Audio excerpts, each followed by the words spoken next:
En el corazón del Imperio Romano, un dios en la tierra no solo tomó un amante masculino, tomó a uno como su esposa en una ceremonia pública, en la que el propio emperador interpretaba el papel de la novia. Este era un mundo donde otro gobernante, consumido por un amor tan absoluto, desafió toda tradición no al casarse con su amado muchacho, sino al ordenar al mundo entero que lo adorara como a un nuevo dios. Estos no eran amoríos secretos ocultos en las sombras del palacio, eran espectáculos públicos de un poder tan extremo que podían redefinir el significado del matrimonio, el género e incluso la divinidad misma, obligando a uno a preguntarse qué tenía que ser un muchacho para convertirse en emperatriz y qué tenía que hacer para convertirse en un dios. Hecho número 1. La masculinidad romana era una fortaleza construida sobre una única y brutal regla. Era un principio tan profundamente arraigado en el tejido de su mundo que definía no solo el honor de un hombre, sino su propia existencia como ciudadano, guerrero y amo del mundo conocido. Esta era la ley de la virtus, una palabra que traducimos como virtud, pero para ellos significaba algo mucho más primitivo: virilidad, coraje y, sobre todo, dominación. Ser un hombre romano era ser el penetrador, el que toma, el que no se doblega. El objeto de esta dominación era de importancia secundaria. Una esposa, una esclava capturada en la Galia, un muchacho de una taberna de Siria. Todos eran desahogos aceptables para los deseos de un ciudadano, diferentes recipientes para la misma afirmación de poder. Imagina a un senador, con su toga inmaculada, caminando a través de la neblina vaporosa de las termas. El aire está cargado del aroma de los aceites y del bajo murmullo de hombres poderosos. Es un pilar del Estado, un hombre que comanda legiones y escribe leyes. Su poder es absoluto, no solo en el foro, sino en su hogar, sobre sus propiedades y sobre toda alma que no sea, como él, un varón romano nacido libre. Su mirada podía posarse sobre cualquiera de menor estatus, y la transacción se entendía sin una palabra. Era el orden natural. Pero ¿qué pasaría si los roles se invirtieran? Y si ese senador, ese símbolo de la fuerza romana, fuera el que se sometiera? Este era el terror indescriptible, el veneno social para el que no había antídoto.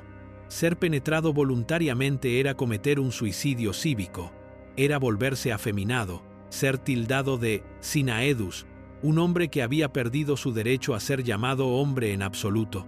Perdería su derecho a votar, a hablar en un tribunal, a ocupar un cargo, a comandar soldados.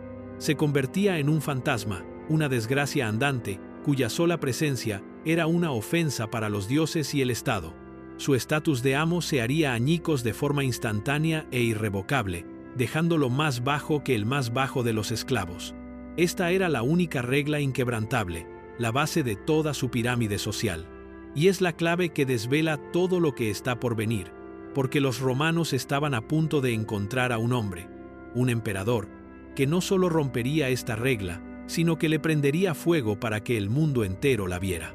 Hecho número 2. Los romanos no tenían una palabra oficial para un hombre que era mantenido como amante, mientras que una compañera femenina, la concubina, tenía un estatus social y legal reconocido, aunque inferior. Su homólogo masculino existía solo en las sombras del lenguaje, definido no por la ley, sino por la cortante precisión de etiquetas informales. Era un fantasma en el sistema legal, un ser cuya misma existencia era un reconocimiento del poder de un amo. El más común de estos términos era puer delicatus, el muchacho delicado. El nombre en sí evoca una cierta fragilidad cultivada, un ser diseñado para el placer estético.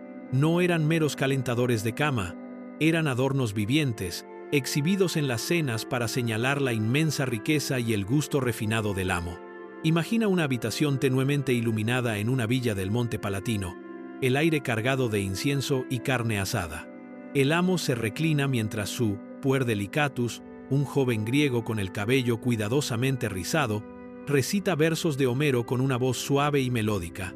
Viste un fino lino teñido, su piel brilla con aceite perfumado. Para los invitados, es un testimonio del alcance y los recursos del amo, un objeto de belleza no diferente de las copas de plata o los intrincados mosaicos del suelo. Su inteligencia y encanto son parte del producto. Pero ¿era este muchacho, tan atesorado y exhibido, visto como una persona, o era simplemente una hermosa máscara que llevaba su dueño? Ahí yace el cruel engaño. Otro término, concubinus, la forma masculina directa, se usaba de manera más cruda, despojándolo de la pretensión poética. Luego estaba catamitus, una palabra escupida con desprecio, un insulto que reducía al muchacho a su función puramente sexual, marcándolo para siempre con la vergüenza del papel sumiso. El lenguaje lo mantenía en una jaula de contradicciones. Podía ser un compañero querido en un momento y un objeto despreciado al siguiente. Su valor era tan fugaz como su juventud, dependiente por completo de los caprichos del hombre que era su dueño, en cuerpo y alma. Este uso cuidadoso y deliberado del lenguaje era una herramienta de control, una forma de poseer a una persona por completo al definir los límites mismos de su existencia. Y este sistema de convertir a los seres humanos en objetos preciosos no era solo un hábito privado de los ricos, estaba a punto de convertirse en una industria. Hecho número 3. El muchacho delicado era mucho más que una indulgencia privada. Era un arma en las silenciosas y despiadadas guerras de estatus social. Su función principal no se desempeñaba en el dormitorio, sino en el brillante teatro iluminado por lámparas de la cena romana. Aquí, entre los poderosos y los privilegiados, el puer delicatus era el testimonio definitivo de la riqueza, el intelecto y el gusto exquisito de su amo. El proceso de selección era tan riguroso como el de un caballo de carreras campeón. La mera belleza no era suficiente. Los muchachos más cotizados eran los de origen griego u oriental, que poseían una educación que avergonzaba a muchos de sus amos romanos. Se esperaba que fueran bibliotecas andantes de poesía, capaces de debatir sobre filosofía y hábiles con instrumentos como la lira o la cítara. Imagina la escena.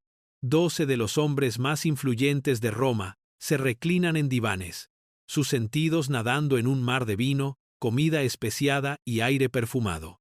En el centro de todo, un único joven permanece de pie. Su voz es el único sonido, tejiendo relatos de dioses y héroes en su griego original. No es solo entretenimiento, es un mensaje. Su presencia le dice a cada invitado que su amo es un hombre de medios y sofisticación tan inmensos que puede permitirse poseer no solo un cuerpo, sino también una mente. Pero ¿cómo se adquiría un artefacto cultural tan perfecto? La escena cambia de la suave luz de la fiesta al duro e implacable resplandor del mercado de esclavos. Aquí, el muchacho no era un poeta sino un producto, desnudado y manoseado, sus dientes inspeccionados, sus extremidades medidas. Su intelecto era solo otra característica a ser regateada, su memoria e ingenio tasados en fríos y duros sestercios. Este discordante contraste revela el corazón frío de toda la institución. El elevado estatus del muchacho era una completa ficción, un hermoso disfraz prestado por su dueño. Era un espejo que reflejaba una gloria que nunca fue suya, y ese reflejo podía hacerse añicos en cualquier momento. Esta transformación de propiedad a pieza central era la inversión de roles más profunda de todas, un recordatorio diario de que su vida era una actuación dirigida por otro. Los romanos perfeccionaron este arte de usar a los seres humanos como señales sociales, pero no eran más que aficionados en comparación con lo que estaba por venir. Los emperadores estaban observando, y pronto comenzarían a practicar este arte a una escala que dejaría pequeñas las ambiciones de cualquier senador. Hecho número 4. Roma sí tenía una ley contra ciertos actos homosexuales, pero su verdadero objetivo revela una obsesión escalofriante. La existencia de esta ley, la Lex Cantinia, se siente como un ancla familiar de moralidad en un mar de comportamiento decadente. Se erige como un testamento del hecho de que incluso los romanos tenían sus límites, una línea que no cruzarían. Pero una mirada más cercana a este antiguo estatuto revela que la línea no se trazó para proteger un código moral universal, sino para salvaguardar el bien más preciado de todo el imperio, la santidad del ciudadano romano. La ley no prohibía que un hombre amara a otro hombre. No se preocupaba por los asuntos privados de los poderosos. Su enfoque era terroríficamente específico. Criminalizaba el stuprum, la violación sexual ilícita, de un puer ingenuus, un muchacho nacido libre con estatus de ciudadano. Imagina a dos jóvenes de pie, uno al lado del otro, idénticos en edad y apariencia. Uno es el hijo de un senador, el otro un esclavo griego capturado. A los ojos de la ley, uno es un futuro soldado, un potencial estadista, un recipiente del destino romano cuya integridad física es una preocupación del propio Estado. El otro es un mueble que respira. Esta era la ruptura del patrón en el corazón de la justicia romana. La lex scantinia no protegía a los niños, protegía a los ciudadanos, sancionaba implícitamente el uso del muchacho esclavo al no hacer mención de él. Su cuerpo era legalmente invisible, su sufrimiento irrelevante. ¿Cómo podía una sociedad construir sus cimientos sobre una contradicción tan profunda y deliberada? La ley creó un abismo insalvable, un mundo donde el estatus legal de tu padre determinaba si tu cuerpo era un templo sagrado o un patio de recreo común. Esto no era un sistema de moralidad, era un sistema de castas. El hijo de un ciudadano estaba protegido porque era una inversión en el futuro de Roma. El muchacho esclavo no lo era. Esta cruda realidad legal subraya la aterradora totalidad del poder de un amo, un poder que volvía su propiedad invisible ante la ley. Pero mientras la ley protegía a los hijos de Roma de otros ciudadanos, guardaba un silencio absoluto sobre el único hombre que estaba por encima de la ley, el hombre para quien toda Roma era una propiedad. Hecho número 5. El hombre que estaba por encima de la ley decidió hacer añicos el mismo fundamento sobre el que ésta se construyó. El emperador Nerón, el dios viviente y amo del mundo romano, orquestó una ceremonia pública que no fue solo un acto de rebelión, sino un acto de profunda autoaniquilación a los ojos de su pueblo. Eligió casarse. Pero en esta boda, él no sería el novio. Imagina una procesión moviéndose por el palacio al anochecer, el aire denso con el empalagoso aroma de lirios y humo de sacrificio. La escena está envuelta en tradición. Los sacerdotes cantan votos solemnes. Los asistentes llevan antorchas que proyectan largas y parpadeantes sombras sobre los muros de mármol. Este es el ritual sagrado de un matrimonio romano, una institución diseñada para forjar alianzas y asegurar linajes. En su centro se yergue una figura velada con el flammeum, el tradicional velo de color llama de una novia romana, un símbolo de modestia y pureza. Pero a medida que la figura avanza hacia la luz, un jadeo colectivo congela el aire. El rostro bajo el velo no es el de una mujer noble, es el rostro inconfundible del emperador. El novio, esperando en el altar, no es un rey extranjero ni un aristócrata romano. Es Pitágoras, uno de los propios libertos de Nerón, un hombre que una vez fue, legalmente, su propiedad. En un único y horripilante momento de teatro público, el mundo se ha puesto patas arriba. El emperador, el símbolo de la dominación absoluta, ha asumido voluntariamente el papel del sumiso. El amo se ha convertido en la novia de su antiguo esclavo. ¿Qué lo llevó a tal acto? ¿Fue un síntoma de una mente cayendo en espiral hacia la locura, o una declaración política calculada diseñada para mostrar a la élite que no estaba atado por ninguna de sus reglas, ni siquiera la más sagrada? Los senadores que observaban, con sus rostros como máscaras de furia gélida, lo vieron como la degradación suprema, una perversión que profanaba el cargo de emperador y el alma misma de Roma.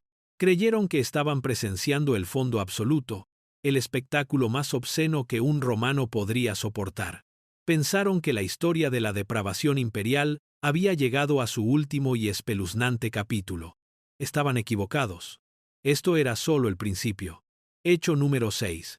La blasfemia del emperador no fue un evento singular, fue el preludio de un acto de creación.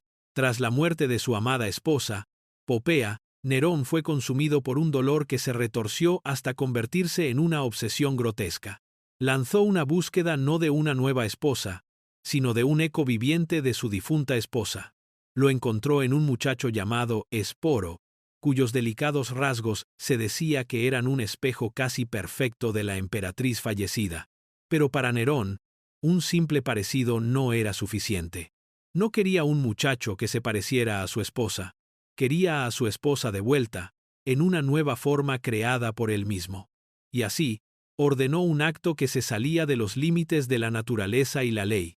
Hizo castrar a Esporo. Imagina la fría finalidad de ese momento. La violenta amputación del futuro de un muchacho, la destrucción quirúrgica de su identidad, todo para satisfacer el capricho de un emperador. Esto no fue solo una violación, fue una recreación. El muchacho Esporo murió en esa mesa de médico, y algo más nació. Nerón entonces organizó otra boda, pero esta fue diferente. Esta vez, Nerón era el novio. Tomó a Esporo, ahora un eunuco, como su novia. Hizo vestir al muchacho con los lujosos atuendos de las emperatrices de Roma, adornado con joyas y cubierto de púrpura imperial. Le dio el nombre de Sabina y exigió que toda la corte, el Senado y el pueblo de Roma se dirigieran a este joven mutilado como su Augusta, su emperatriz. ¿Qué era esto? ¿Un monumento macabro a un amor muerto? ¿O era la máxima exhibición de poder? El poder no solo para gobernar a los hombres, sino para deshacerlos y reconstruirlos en cualquier imagen que el amo deseara.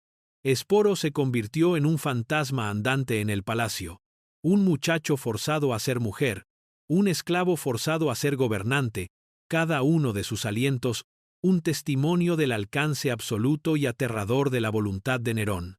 Era una estatua viviente, esculpida por la locura del emperador. Nerón había mostrado al mundo que el poder de un emperador podía mutilar y burlarse de la idea misma del amor. Pero otro emperador surgiría pronto para demostrar que su poder también podía elevarlo a los cielos, transformando a un muchacho mortal no en una emperatriz fugaz, sino en un dios eterno. Hecho número 7. No todas las obsesiones imperiales se forjaron en la crueldad. Una nació de un amor que redibujaría los mapas tanto del cielo como de la tierra. Tras el monstruoso teatro de Nerón, el mundo romano vio el ascenso de un tipo diferente de emperador. Adriano era un erudito, un soldado, un viajero incansable obsesionado con la inmensidad de su dominio. Y a su lado en estos viajes épicos estaba un joven de Bitinia, en Grecia, un muchacho llamado Antinoo. No se trataba de la relación entre un amo y un juguete escondido. Era un vínculo vivido a la vista de todos, bajo la mirada del mundo entero. Imagínalos juntos, dos figuras contra el telón de fondo monumental del imperio. Míralos caminando por las ruinas de Troya, discutiendo sobre los héroes de la antigüedad. Imagínalos en Atenas, debatiendo con filósofos a la sombra de la Acrópolis. Siente el calor seco, mientras lideran una partida de caza por las llanuras de Libia, el emperador y su querido compañero, compartiendo la emoción de la caza. Antínuo no era un secreto, era una presencia constante. Estaba allí en las procesiones oficiales, en los campamentos militares, en los festivales religiosos. Era parte de la imagen imperial. Esta visibilidad pública fue la ruptura definitiva del patrón. Elevó a Antinoo del estatus de un simple concubinus a algo mucho más significativo, algo más cercano a un consorte. El cambio de estatus fue profundo. No era un esclavo actuando para los invitados en una cena, era un compañero que presenciaba el gobierno del mundo. Pero ¿podría una relación nacida de un desequilibrio de poder tan extremo ser alguna vez de amor genuino y recíproco? ¿O era Antinoo simplemente la pieza más hermosa de la colección de arte y cultura griega de Adriano, su jaula simplemente más grande y más dorada que la de otros? Mientras viajaban a la antigua y mística tierra de Egipto, su vínculo pareció profundizarse, alcanzando un nivel de intimidad que pocos podían comprender. Navegaron por las atemporales y plácidas aguas del Nilo, rodeados por los monumentos silenciosos de dioses olvidados, dos almas aparentemente en el centro de su propio universo perfecto. Creían que navegaban hacia el futuro, pero iban a la deriva hacia un destino que ahogaría a un muchacho y destrozaría a un emperador. Hecho número 8. La muerte de un solo muchacho en un tramo olvidado del Nilo desencadenó un dolor tan monumental que creó un nuevo dios. El ahogamiento de Antinoo rompió algo dentro del emperador Adriano. La máscara estoica del gobernante romano se hizo añicos, y lo que había debajo horrorizó a la corte.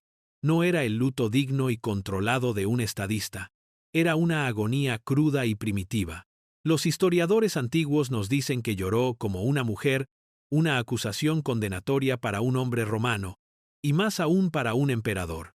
Imagina al hombre más poderoso de la tierra, con las túnicas desaliñadas, la barba sin arreglar en señal de profundo dolor, impotente ante un recuerdo.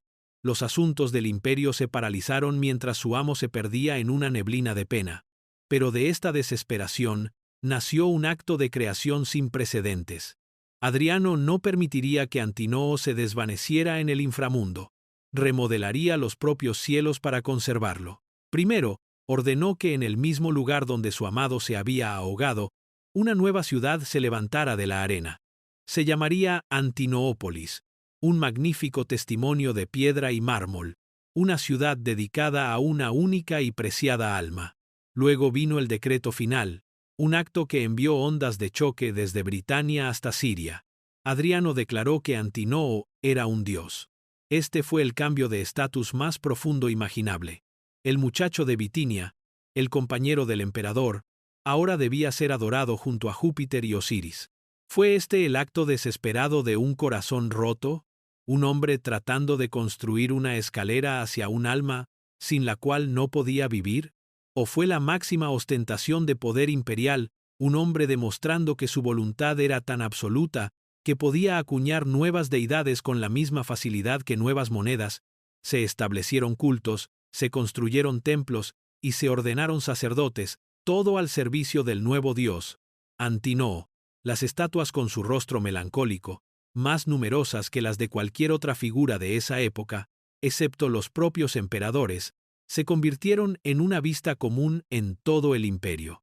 Adriano había usado su poder no para conquistar tierras, sino para conquistar la muerte misma. Había demostrado que el amor de un emperador podía convertir a un mortal en un dios, inmortalizándolo en piedra y luz de estrellas. Pero por cada Antinoo que ascendió a la divinidad, miles de otros muchachos permanecían atrapados en una realidad mucho más dura, una realidad no de palacios y templos, sino de frío y duro comercio. Hecho número 9. Detrás de cada amante deificado y novia imperial se alzaba un vasto y brutal mercado. Las historias de Nerón y Adriano, con todo su horror y grandeza, eran las excepciones, las cumbres resplandecientes de una colosal montaña de comercio humano. Por cada Antinoo, había miles de muchachos sin nombre cuyas vidas no eran poemas, sino simples y crueles transacciones. Para entender su realidad, uno debe abandonar los palacios dorados y descender al hedor y el ruido del mercado de esclavos romano. Imagina una plataforma de madera elevada bajo un sol abrasador. Aquí, los seres humanos son exhibidos como ganado. El aire está impregnado del olor a sudor y miedo. Un subastador, con voz monótona y aburrida, describe su mercancía, no como niños, sino como productos. Habla de su origen, su nivel de educación, sus atributos físicos y sus habilidades. Compradores potenciales, hombres ricos de ojos fríos, se acercan para inspeccionar la mercancía. Abren bocas a la fuerza para revisar los dientes, pasan las manos por las extremidades para sentir los músculos y giran los cuerpos para buscar cicatrices o imperfecciones. Esta era la verdad cruda y sin filtros. Antes de que un muchacho pudiera convertirse en un puer delicatus, era solo una mercancía con una etiqueta de precio. Los romanos más ricos no solo poseían uno, los coleccionaban.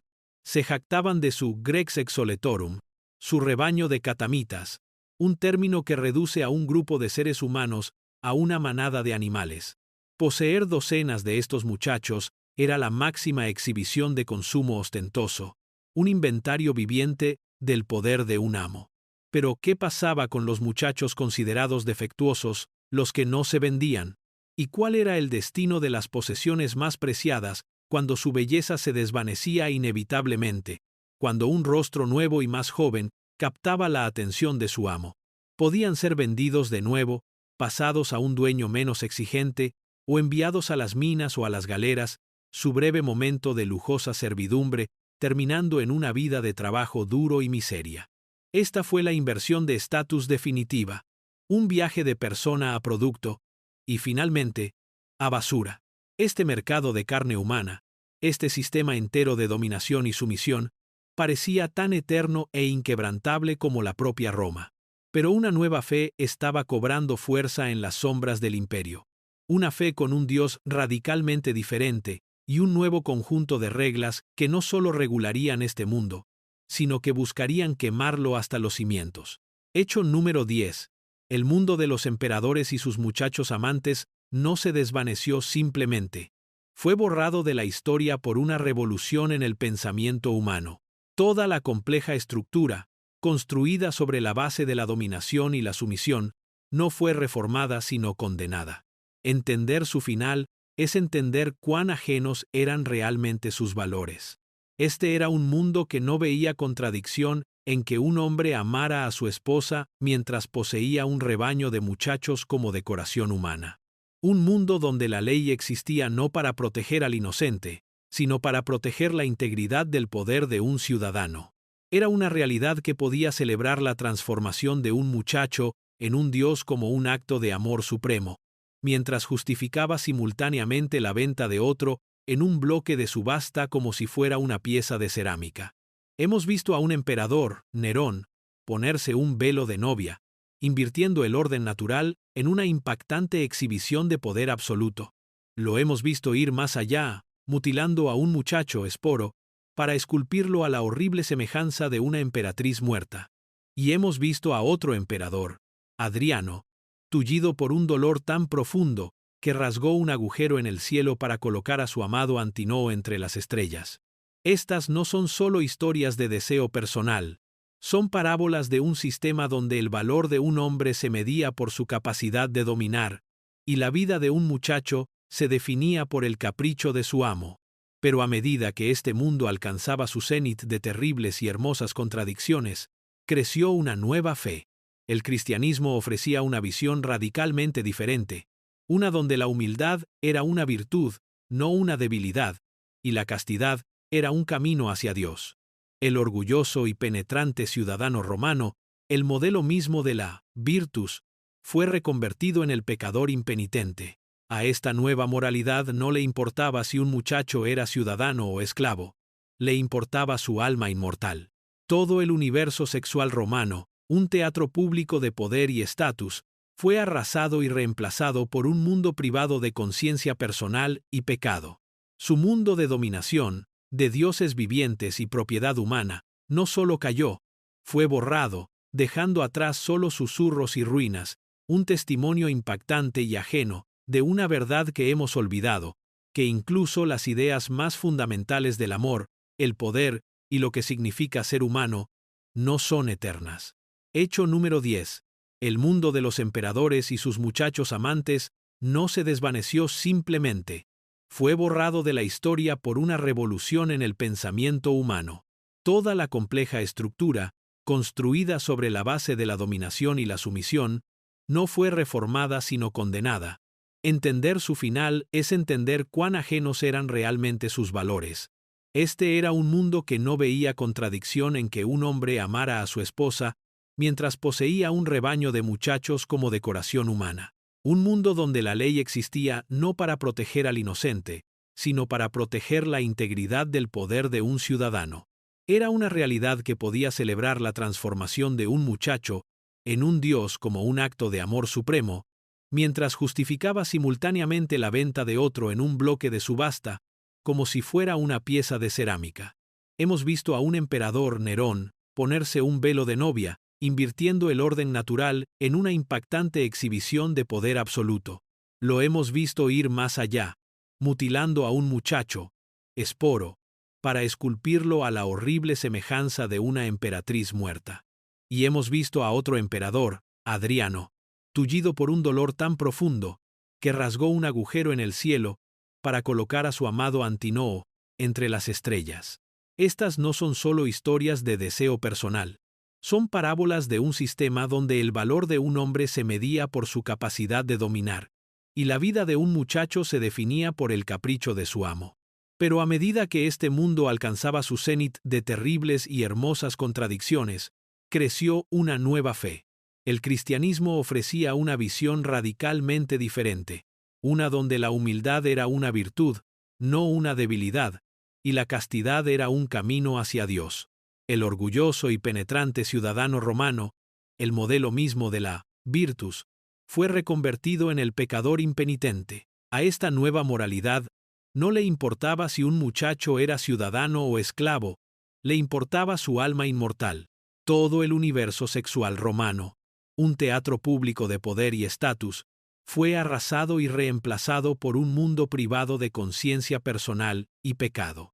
Su mundo de dominación, de dioses vivientes y propiedad humana, no solo cayó, fue borrado, dejando atrás solo susurros y ruinas, un testimonio impactante y ajeno de una verdad que hemos olvidado, que incluso las ideas más fundamentales del amor, el poder y lo que significa ser humano, no son eternas.